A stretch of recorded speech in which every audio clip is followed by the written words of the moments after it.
घाटशिला उपचुनाव को लेकर तमाम अटकलों का पट्टाछेप हो चुका है। अब यह जाहिर है कि घाटशिला उपचुनाव में मुकाबला किसके बीच होने वाला है। भाजपा ने पूर्व मुख्यमंत्री चंपाई सोरेन के बेटे बाबूलाल सोरेन को चुनावी मैदान में उतारा है, जहां उनका मुकाबला झारखंड मुक्ति मोर्चा के सोमेश सोरेन के साथ होने वाला है।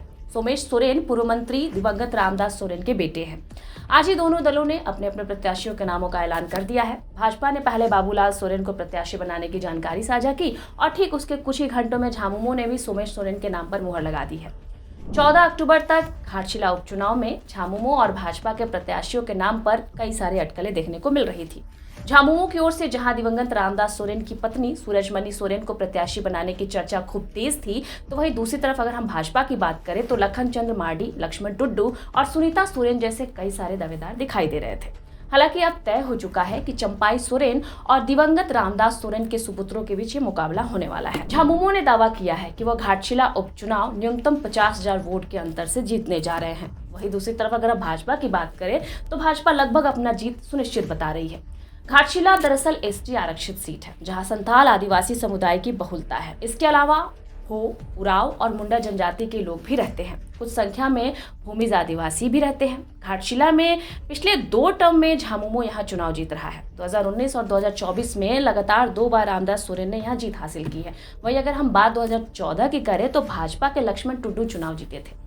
2009 की अगर हम बात करें तो झामुमो के रामदास सोरेन विधायक चुने गए थे। 2006 की अगर बात करें तो कांग्रेस के डॉक्टर प्रदीप बालमुच्चु चुनाव जीते थे।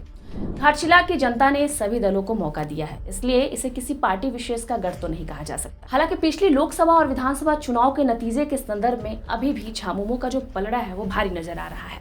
अभी मुख्यमंत्री हेमंत सोरेन और गांडे विधायक कल्पना मुर्मू सोरेन अब सोमेश सोरेन के पक्ष में चुनाव प्रचार में उतरने वाले हैं, तो असल रस्साकशी अब शुरू होने वाली है। भाजपा ने भी अपने दिग्गज नेताओं को मैदान में उतार दिया है। झामुमो उम्मीदवार सोमेश सोरेन 17 अक्टूबर को नामांकन दाखिल करेंगे और अभी बाबूलाल सोरेन के पर्चा दाखिल करने की तिथि सामने नहीं आई है। घाटशिला उपचुनाव में 11 नवंबर को वोटिंग होगी और 14 नवंबर को नतीजे सामने आ जाएंगे। गौरतलब है कि पूर्व मंत्री रामदास सोरेन का 15 अगस्त को निधन हो गया था और जनप्रतिनिधित्व अधिनियम के अनुसार यहाँ 6 महीने के भीतर उपचुनाव होना जरूरी है।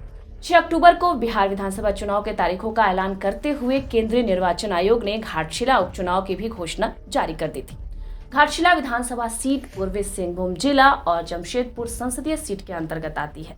सियासी जानकार कहते हैं कि लोकसभा और विधानसभा चुनाव के आंकड़ों के लिहाज से अगर बात की जाए तो घाटशिला में लड़ाई जो है वो झामुमो के पक्ष में दिखाई दे रही है, लेकिन बाबूलाल सोरेन और सोमेश सोरेन के बीच मुकाबला तो कड़ा होने वाला है।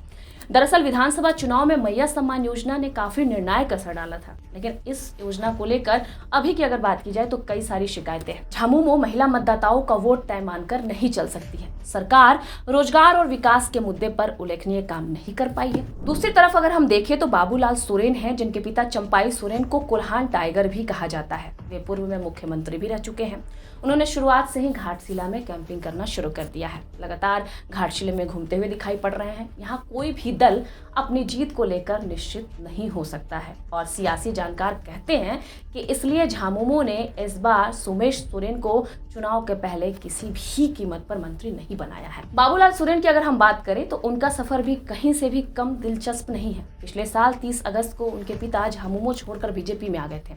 विधानसभा चुनाव में बाबूलाल सोरेन को घाटशिला से टिकट दिया गया था। वह चुनाव में अनुभवी रामदास सोरेन से 22,000 वोट से हार गए थे। अब उनको ये दोबारा मौका दिया जा रहा है। अगर वो जीत जाते हैं तो बड़ी उपलब्धि होगी। बाबूलाल सोरेन के लिए यह केवल विधायकी की लड़ाई नहीं है, बल्कि उन्हें पिता की प्रतिष्ठा की लाज भी रखनी है। वहीं अगर हम सोमेश सोरेन की बात करें तो उनके सामने चुनौती पिता की विरासत को आगे ले जाने की। अब तो आने वाला वक्त ही बताएगा कि घाटशिला में उपचुनाव में आखिर जीत किसकी होती है। इस रिपोर्ट में फिलहाल इतना ही। आप देखते रहिए द फोर्थ पिलर। मैं थी आपके साथ सृष्टि।